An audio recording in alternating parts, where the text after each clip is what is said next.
দেখুন ৭১ সালের ইস্যুটা ছিল টিক্কা খান এবং ভুট্টো তাদের সরাসরি মদদেই কিন্তু বাংলাদেশে গণহত্যা চালানো হয়েছে এবং ছাত্র শিবির স্পষ্ট বলছি যে এই গণহত্যার অবশ্যই বিচার হওয়া উচিত। এখন এখানে প্রশ্ন হলো যে ১৯৫ জন চিহ্নিত যুদ্ধ অপরাধী ছিল, তাদেরকে কে ছেড়ে দিলেন? শেখ মুজিব। তাহলে যদি ১৯৫ জন যুদ্ধ অপরাধীকে ছেড়ে দেওয়ার জন্য যদি দায়ী করতে হয়, তাহলে আমি এখানে শেখ মুজিবকে দায়ী করব এবং শেখ মুজিবের মরণোত্তর বিচার হওয়া উচিত। সেকেন্ড পয়েন্টে আসুন, যদি ৭১ ইস্যুতে ছাত্র শিবির ৭৭ সালে প্রতিষ্ঠা হওয়ার পরও সে দায় ছাত্র শিবিরের উপরে দায় দিয়ে দেন বা দায় চাপিয়ে দেন, সে প্রসঙ্গে আসি, তাহলে জিয়াউর রহমান, আমি প্রথমে ওনার প্রতি শ্রদ্ধা জ্ঞাপন করছি এবং আমার দৃষ্টিকোণ থেকে এখন পর্যন্ত বাংলাদেশে যারা রাষ্ট্রনায়ক ছিল আমি ওনাকে শ্রদ্ধা করি এবং দূরদর্শিতা, দেশপ্রেম, আধিপত্যবাদের বিরুদ্ধে অবস্থান ওনার চমৎকার ছিল।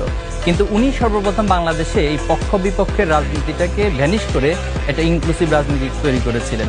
এরপরে দেখেন তিনি শাহ আজিজুর রহমান, তিনি চিহ্নিত স্বাধীনতা বিরোধী ছিলেন, ওনাকে বাংলাদেশের তিনি প্রধানমন্ত্রী করেছেন। আব্দুর রহমান বিশ্বাসকে তিনি রাষ্ট্রপতি করেছেন। মশিউর রহমান জাদু মিয়া ওনাকে করেছেন। এরপরে যিনি বর্তমান মির্জা ফখরুল ইসলাম আলমগীর বিএনপির মহাসচিব, ওনার বাবার বিষয়টা জানেন। এই যে জিয়াউর রহমান এই কাজগুলো করেছেন, এখন যদি আপনি ৭১-এর দায়গুলো কাউকে না কাউকে বারবার দেন, তাহলে জিয়াউর রহমানকে দায়টা কি ওনারা এড়াতে পারবেন? ছাত্রদলের সভাপতির কাছে আমার প্রশ্ন।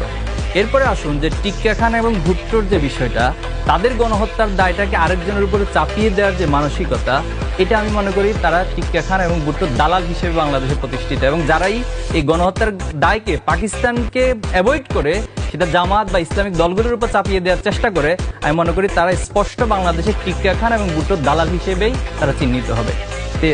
আমার আর কিছু বলার নাই, তবে